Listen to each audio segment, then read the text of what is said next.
Hello, I'm Regina Vaidyanathan and welcome to BBC News Now. Nearly 100 people have been killed in Gaza after another intense wave of Israeli strikes in the north of the territory, authorities there say. Well, it comes as Israel pledged to launch a major offensive and reoccupy all of Gaza if a deal with Hamas wasn't agreed by the end of the week. Well, President Trump's visit to the region is wrapping up now.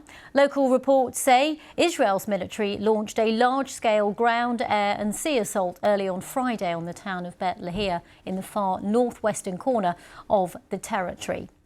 Well, the assault began with smoke bomb barrages, followed by intense artillery shelling from nearby Israeli positions. Well, our Gaza correspondent says this is the most extensive ground assault on northern Gaza since Israel resumed its offensive in early March. Gaza's health ministry says 2,876 people have been killed since those strikes were resumed by Israel on the 18th of March. That now takes the total number killed in Gaza during the conflict to more than 53,000. These people witnessed today's actions in Beit Lahia. They were innocent people taken by a sudden strike. Only their remains left, as you see. They were my sisters and daughters. Those who do not die from the bombing will die of hunger. We were sleeping and the houses were full of children, women and displaced people whose homes had been destroyed and now living in tents. Suddenly, at 1:30 a.m. and without prior warning, they bombed a house. Many children and women were killed and their bodies scattered in the streets.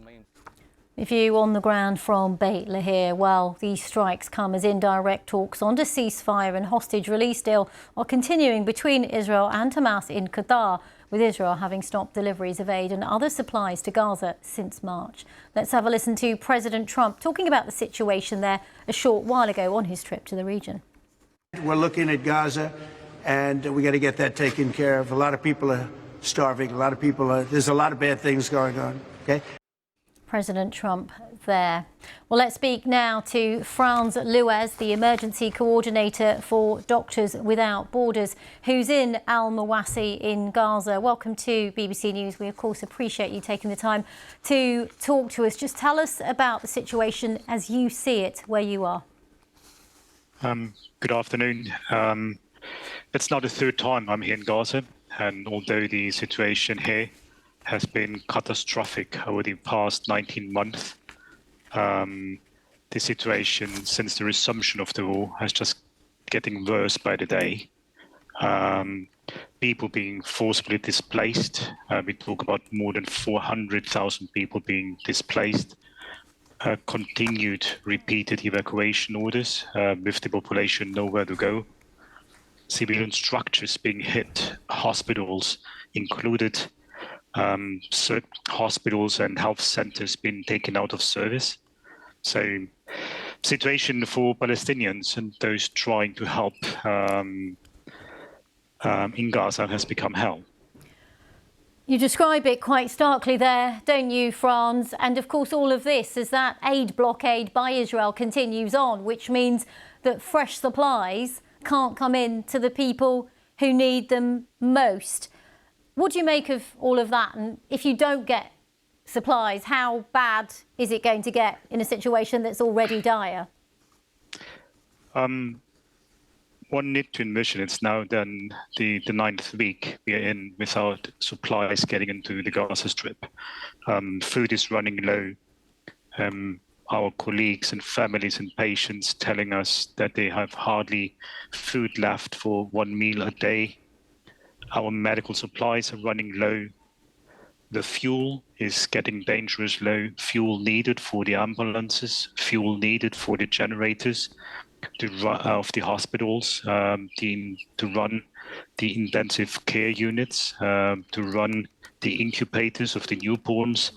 We're running with light speed towards the abyss, towards this humanitarian abyss. And the moment will come, if there isn't any change, the soonest we will need to shut down the generators and the incubators and the intensive care units here in Gaza.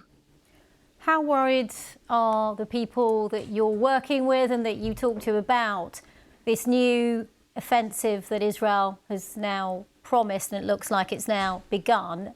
And just a personal question as well, how safe do you yourself feel? To start with your last questions, I think we all need to understand that there is no safe place here in Gaza. And this was like that since the very first day. That's why I do personally consider it as cynical as well if the evacuation orders being placed and shared with the population, asking them to leave to safe areas where there is no safe area to go to. Our colleagues, the population we serve, they're desperate, they're tired, they're exhausted. Yesterday, passing by one of our health centers, the medical lead there, the nursing supervisor, he told me, Franz, I'm desperate. It's breaking my heart, turning a mother away, which is pledging to have her kid included in our nutritional program, but I had to say no, because they would not yet meet the criteria. But I do know, with no food getting in and hardly having enough, the kid would fit the criteria in a week. And this is the daily decisions our teams have to take. And again, we call upon all the international community, the Israeli authorities, to end that collective punishment of Palestinians and use humanitarian aid, to use food as a weapon of war. OK, thank you so much for sharing your story. Frank Luez, Emergency Coordinator for Doctors Without Borders, speaking to us from Al Mawasi.